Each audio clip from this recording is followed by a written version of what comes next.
কবির সাহেবের ছাদ বাগান থেকে আপনাদেরকে জানাচ্ছি শুভেচ্ছা। আজকে শুধু একটা গাছই দেখাবো। আলহামদুলিল্লাহ, এ আমার পানির ট্যাঙ্কি, বাড়ির পানির ট্যাঙ্কির উপরে এই বাগানটা। তো দেখেন এই আঙ্গুরের অবস্থা।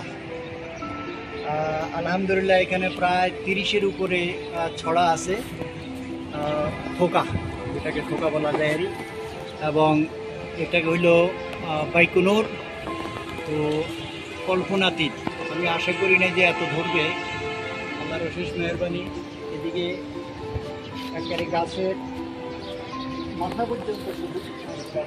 এদিকে ধরেন একটু, এই যে এইদিকে আঙ্গুর, এই আঙ্গুর। তারপরে আলহামদুলিল্লাহ এই যে কত বড় বড় ছড়া ভিতরে।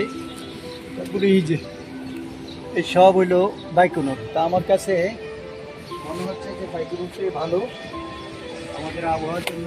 আমার এই প্রথম, গাছের বয়সও খুব বেশি না, অল্প বয়স, প্রথম অনেকগুলি আনা ধরেছে আলহামদুলিল্লাহ। আপনারাও